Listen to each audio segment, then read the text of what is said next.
A Jovem Pan decidiu afastar os comentaristas Rodrigo Constantino, Paulo Figueiredo Júnior e Zoe Martinez.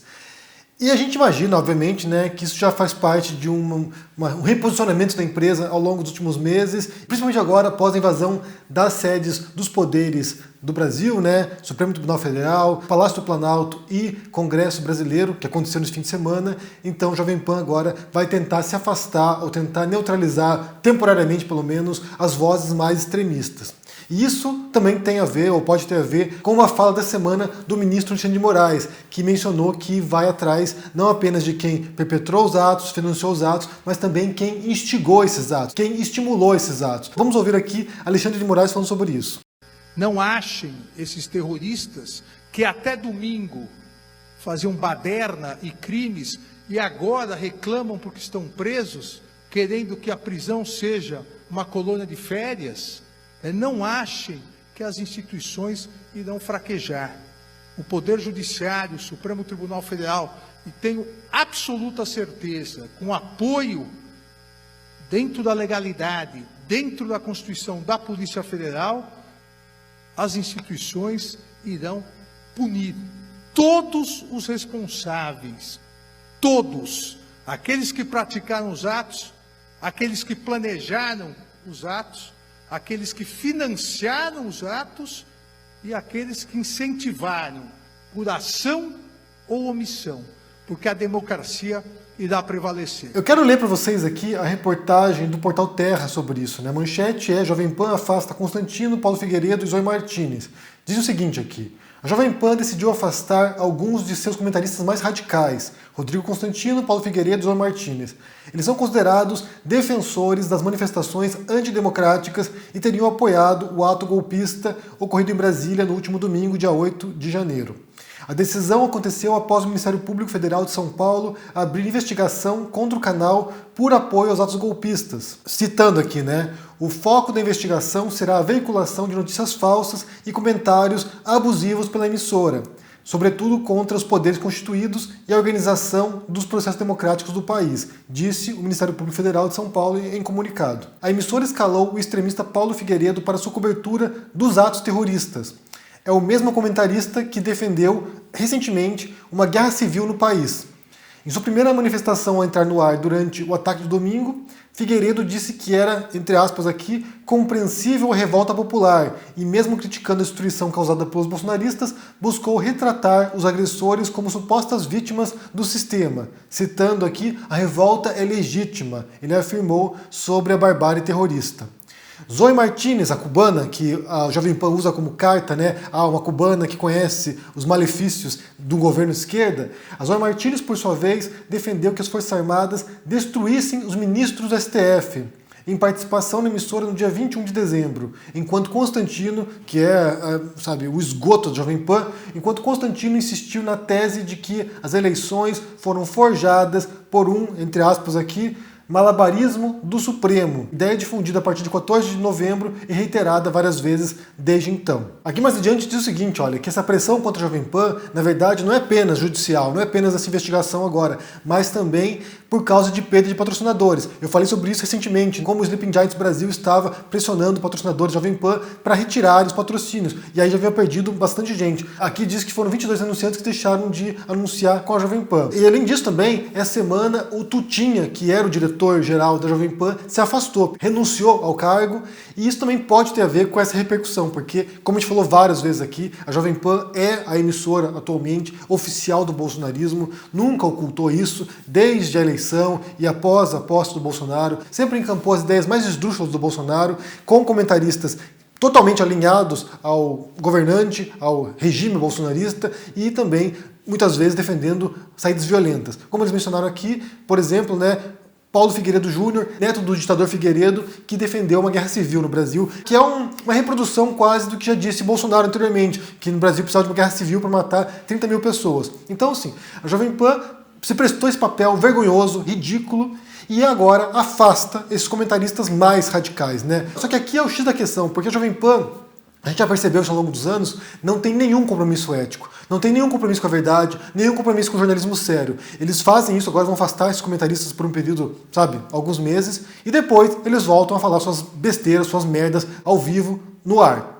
Já fizeram isso com o Adrilles, por exemplo. O Adrilles foi alguém que, quando houve uma polêmica envolvendo Kim Kataguiri e Monark sobre a questão do nazismo, né, quando o Monark disse que ele era a favor de que houvesse partido nazista no Brasil, quando houve essa polêmica, o Adrilles foi lá e fez no ar uma saudação nazista. E aí ele foi afastado por um tempo e depois retornou. Constantino falou sobre o tema da Marie Ferrer e defendeu uma ideia esdrúxula também, pavorosa, né, sobre a filha dele. Eu nem posso mencionar esse caso porque eu estou sendo processado pelo Constantino por isso.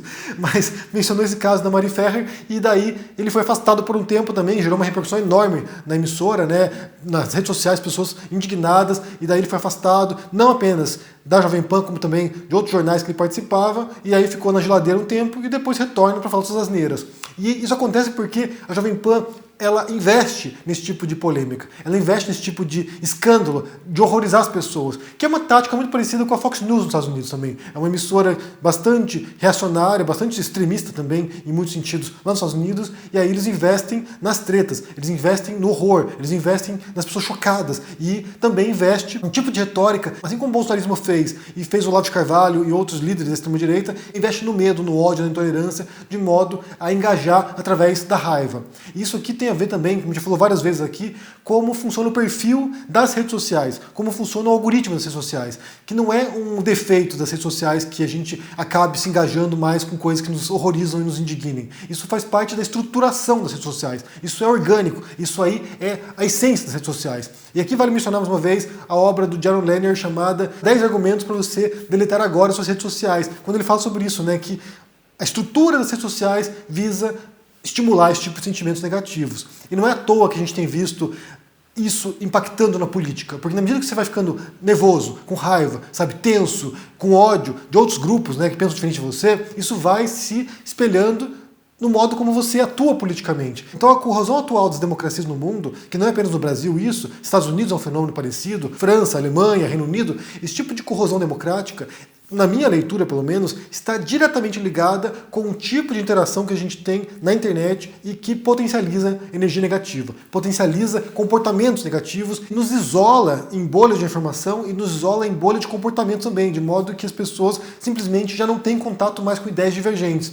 E aí eu volto a reforçar, né, a importância de a gente saber o que os outros pensam, tentar compreender de onde vem isso, mesmo se a gente precisar concordar com elas. Claro que isso não quer dizer que você tenha que, sabe, tolerar ideias perigosas, não é isso. Mas que você compreender outras posições políticas, outras posições religiosas, inclusive, ou ideológicas, outras visões de mundo, nos ajuda a perceber que outras pessoas também têm argumentos bastante sólidos, às vezes, para defender o que elas pensam. Não é o caso da extrema-direita. A extrema-direita tem argumentos péssimos, geralmente, né? Basta pensar no guru ideológico do bolsonarismo, que era o Olavo de Carvalho, que era um péssimo argumentador. Ele usava de ataques ad hominem, usava de recursos retóricos bastante vazios para tentar destruir seus opositores. Mas, no geral, quando você pensa em outras posições ideológicas, há bons argumentos para defender também. Então, a gente expandir esses horizontes e ver o que os outros pensam, sair um pouco dessas bolhas progressistas, por exemplo, ou de esquerda, ou comunistas, bolhas nas quais vocês se fecharam, e ver como existem outras ideias interessantes por aí, é um modo também de você se tornar um pouquinho mais tolerante em relação a outros grupos. Na verdade, essa é a essência do fazer político, né?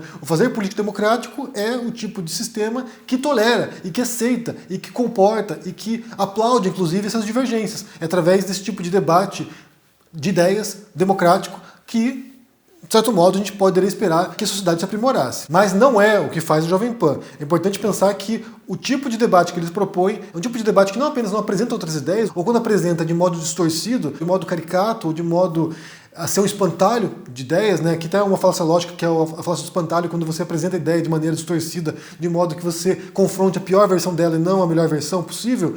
Então, apresenta uma caricatura das ideias, de modo que eles vão reforçando preconceitos, intolerância, ódio político. Isso sim pode catalisar ações como a gente viu nesse fim de semana. Quando o ministro Alexandre de Moraes menciona que vão atrás de quem estimula esses atos, ele fala certamente de emissoras como Jovem Pan, que sem dúvida nenhuma, fomentou esse tipo de atitude. Não apenas estimulou essas ideias, como também no dia do ato, como menciona a reportagem aqui, havia comentaristas como Paulo Figueiredo comentando e aplaudindo, dizendo que era justificável. Ah, compreensível. É compreensível essa revolta. Não, não é compreensível. Isso aqui é um ato inspirado em delírios. Pessoas que estão seguindo ideias distorcidas, mentiras sobre urnas eletrônicas, sobre a eleição, que não sabem o que estão fazendo, que não compreendem a realidade, que estão lá se expondo ao perigo, que estão cometendo atos criminosos, terroristas e que estão presos agora. Então, de fato, a gente tem que pensar nesse ato agora como uma encadeação de momentos que trazem até agora. Mas, repito aqui, a gente não pode esperar nenhum compromisso ético da Jovem Pan, vai afastar esses comentaristas por um tempo e depois, como eles geram engajamento, como eles têm influência, como eles têm seguidores,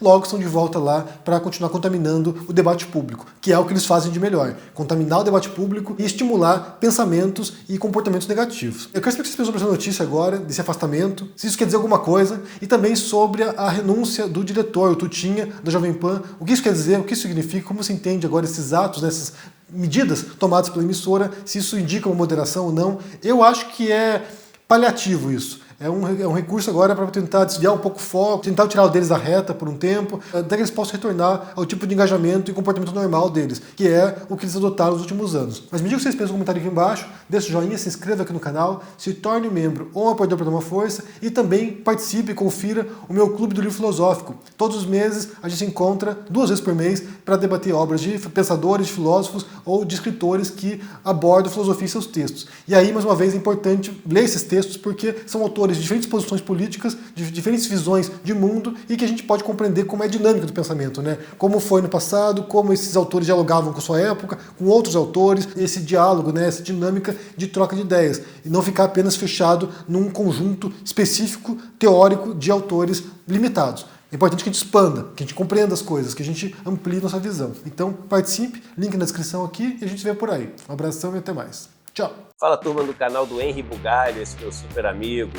Eu tenho um convite para fazer para vocês. No nosso encontro Mapa da Mina de 2022, eu previ que se o dólar caísse e viesse abaixo de 4,80, isso seria uma oportunidade de compra. Que ele deveria passar o ano inteiro em níveis altos, até acima de R$5. Muita gente achava o contrário, achava que ia continuar caindo toda a vida. Pois bem, mais uma vez a gente acertou. Todo ano a gente tem acertado bastante nesse encontro Mapa da Mina. E esse ano de 2023 ele vai acontecer no dia 26 de janeiro, às 8 horas da noite, no horário de Brasília. Se você quiser participar gratuitamente, é um encontro que não tem replay. É só você clicar no link aqui em cima ou aqui embaixo. Vai lá e se inscreve. Ajuda os seus investimentos e também a você planejar os seus negócios ao longo desse ano. O cenário está muito difícil, mas se a gente se ajudar, fica um pouco mais fácil. Um abraço.